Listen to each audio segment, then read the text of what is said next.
திட்டமாக கொஞ்சம் எண்ணெய் ஊற்றிக்கலாம், கொஞ்சம் கடுகு போட்டுக்கலாம், கொஞ்சம் சின்ன சீரகம் போட்டுக்கலாம், கொஞ்சம் கருவேப்பிலை போட்டுக்கலாம், கடலைப்பயிறு 2 டேபிள் ஸ்பூன் கடலைப்பயிறு,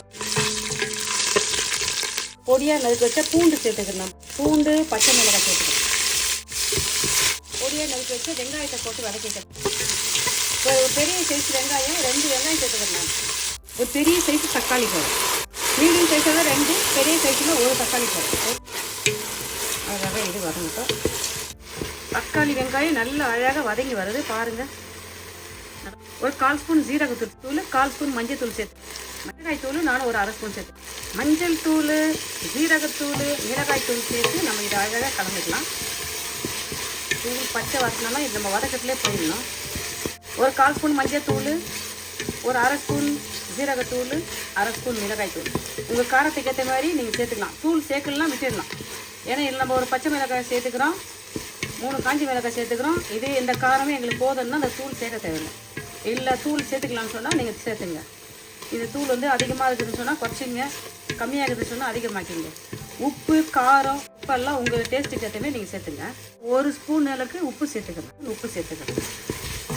வதங்கி வச்சு பாருங்கள், எல்லாம் அழகாக தக்காளி வெங்காயம் போட்டு இடத்துல எல்லாம் சூப்பராக அழகாக வதங்கிச்சு. இப்போ பாருங்கள், பொடியாக நறுக்கி வச்ச புரோக்கோலி நறுக்கி வச்சுக்கிறேன், அதை நம்ம இதில் சேர்த்துக்கலாம். நிறைய இருக்குமே தான் இருக்கும், வதங்கினா வந்து கம்மியாயிடும். இப்படியே எல்லாமே இந்த மசாலா போடுறமே நம்ம கலரி விடலாம். அழகாக நம்ம இதை கிளறி விட்டுக்க வேண்டியதான். அடுத்தது அந்த தூளெல்லாம் ஃபஸ்ட்டு போட்டு தக்காளி வெங்காயத்திலே போட்டு வதக்கிட்டேன். இந்த புரோக்கோலியில் போட்டு வதக்கிடணும், அவ்வளோதான். நல்லா எந்த அளவுக்கு அப்படியே கைவிடாத வதக்குறோமோ அந்த அளவுக்கு இது தண்ணி சேர்க்காத நம்ம இதை கைவிடாத அப்படியே நம்ம வதக்கி எடுக்க வேண்டியது. இதமான அனலில் இது நல்லா அழகாக நம்ம வதக்கி எடுக்கலாம். தண்ணி நான் சேர்க்கல, மூடி போட்டு 2 நிமிஷம் வேக வச்சு எடுக்கும். பாருங்க, நான் தண்ணியில் சேர்க்கவே இல்லை. மீடியம் சைஸு 4 வெங்காயம் சேர்த்துக்கிறேன், ஒரு பெரிய சைஸு தக்காளி பழம் சேர்த்துக்கிறேன். அதில் விடுற தண்ணியிலே இது வதங்கிட்டுங்க. பாருங்கள், நான் தண்ணி சேர்க்கவே இல்லை. பாருங்கள், நல்லா அழகாக 2-3 நிமிஷத்துக்கு நம்ம வதங்கிடுச்சு. பாருங்கள், உடச்சி ஊற்றிக்கணுங்க. 2 முட்டை சேர்த்துக்கணும். 2 முட்டை சேர்த்து இதை கலந்துக்கலாம். முட்டையை சேர்த்துட்டு நம்ம அழகாக இதை கலந்துக்கலாம்.